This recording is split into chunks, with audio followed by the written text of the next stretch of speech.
Subscribe to our YouTube channel and press the bell icon to get the latest updates.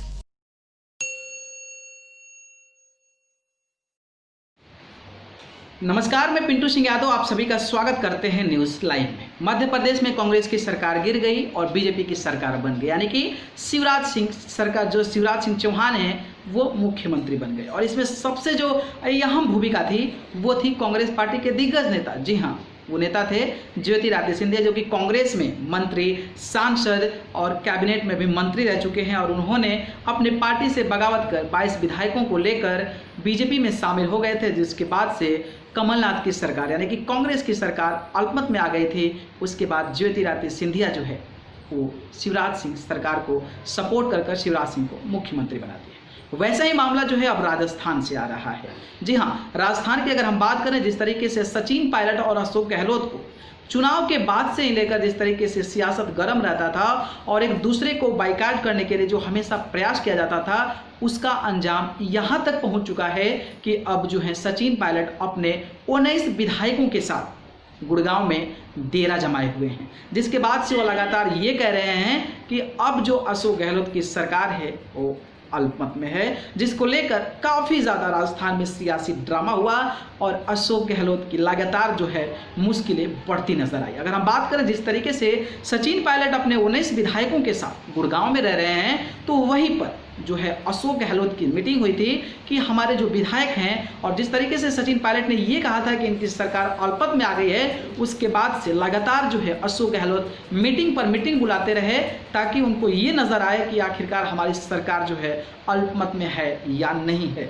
लेकिन इस meeting के दौरान जो सचिन पायलट के समर्थक विधायक यानी कि 19 और खुद सचिन पायलट जो है उस मीटिंग में नहीं गए और 2-3 मौका दिया गया सचिन पायलट को उस मीटिंग में आने के लिए, लेकिन ऐसा उन्होंने नहीं किया और अपने जो विचार है, अपने जो बयान है उस पर डटे रहे। जिसके बाद हाई कमान जो है दिल्ली से राजस्थान में गया और 3 मीटिंग में शामिल नहीं होने के बाद जिस तरीके से सचिन पायलट के प्रति एक बड़ा सा फैसला ले लिया। जी हाँ, सचिन पायलट जो कि डिप्टी सीएम थे राजस्थान के उप मुख्यमंत्री थे और कांग्रेस के प्रेसिडेंट थे राजस्थान के, उनको उनके पद से हटा दिया गया।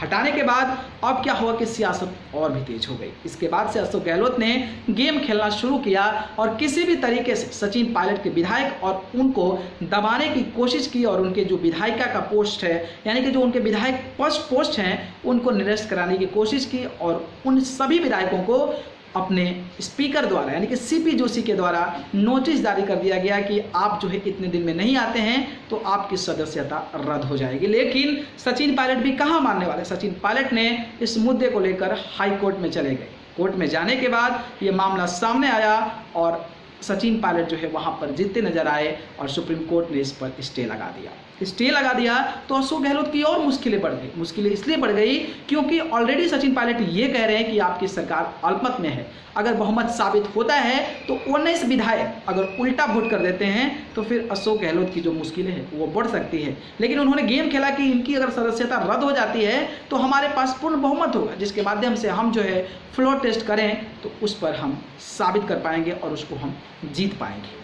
लेकिन बहुत सारे ऐसे मामले आए, बहुत सारी ऐसी चीज़ें हुई, कोर्ट में मामला गया, कचहरी में मामला गया, ये मामला अभी तक चलता रहा है। और जिस तरीके से राज्यपाल को भी लेकर कई सारे ऐसे बयान आए जिसमें ये कहा जा रहा था कि जो सेंट्रल गवर्नमेंट यानी कि जो केंद्र सरकार है इसमें दाखिल कर रही है और जो विधानसभा सत्र है उसको बुलाने के लिए केंद्र की जो है हाथों के द्वारा यहाँ पर रिमोट कंट्रोल के द्वारा जो राज्यपाल हैं वो चलाए जा रहे हैं। जिसके बाद से राज्यपाल ने एक बड़ा फैसला ले लिया है। जी हाँ, राज्यपाल ने बोला है कि आप 14 अगस्त के बाद जो है विधानसभा का सत्र बुलाया जाएगा और उसके बाद आपका जो सत्र है, आपका जो मुद्दा है उस पर रखा जाएगा। लेकिन क्या अशोक गहलोत शांत होने वाले हैं? क्या इससे वो खुश है? ऐसा नहीं है, क्योंकि 19 विधायक का अभी भी सदस्यता निरस्त नहीं हुआ है और अभी भी ऐसा कहा जा रहा है कि अशोक गहलोत के पास महज 99 एमएलए की जो संख्या है वो है, जिसको लेकर अब जो विधायक ऑलरेडी जो शिफ्ट थे यानी कि अगर हम बात करें तो फेयरमाउंट होटल जयपुर में जो इनके विधायक थे टोटल अशोक गहलोत के समर्थक, वो जो है वहाँ पर शिफ्ट थे, लेकिन अब उनको उस होटल से हटाकर दूसरे जगह सीट कर दिया गया है। यानी कि होटल सूर्यागढ़ जो कि एक लग्जरी होटल है, 5 स्टार होटल है, वहाँ पर 14 अगस्त तक शिफ्ट कर दिया गया है। यानी कि विधानसभा सत्र बुलाने के पहले तक वहाँ पर शिफ्ट कर गया है। लेकिन सवाल ये है कि क्या चुनी हुई सरकार, क्या चुने हुए विधायक जो कि कोरोना काल में और किसानों के इतने संकट में जो एमएलए हैं वो कहीं ना कहीं होटल में बंद नजर आते हैं। तो आखिरकार क्या जनता जो है बेवकूफ़ बनती नजर आ रही है कि लोगों को वोट कर और लोगों को जब जिता दे रही है तो वो लोग इस होटल से लेकर उस होटल के बीच जा रहे हैं और सरकार पता नहीं क्या काम कर रही है और लोगों को काफ़ी ज़्यादा संघर्षों का सामना करना पड़ रहा है। खास करके ऐसी बड़ी महामारी कोरोना की बात करें या फिर किसान के मुद्दों की बात करें, जिसको लेकर सभी नेताओं को सड़क पर आकर उनकी मदद करनी चाहिए, लेकिन ये जो नेता हैं वो कहीं ना कहीं एक होटल से लेकर दूसरे होटल तक शिफ्ट हो रहे हैं और सरकार बचाने की जद्दोजहद कर रहे हैं। अब देखना दिलचस्प होगा कि जब विधानसभा सत्र बुलाया जाता है तो अशोक गहलोत कौन सा गेम खेलते हैं। क्या सचिन पायलट की जो सदस्यता है, जो उनके विधायक की सपोर्टर की सदस्यता है, उसको रद्द कर दी जाती है और क्या अशोक गहलोत उसके बाद सरकार बचा पाते हैं या नहीं, ये देखना बेहद दिलचस्प होगा। या फिर सचिन पायलट क्या गेम खेलते हैं ये भी देखना बेहद दिलचस्प होगा। और इसमें बीजेपी ने भी एंट्री मार ली है तो ये मुकाबला जो है काफ़ी ज़्यादा ज़बरदस्त होने वाला है।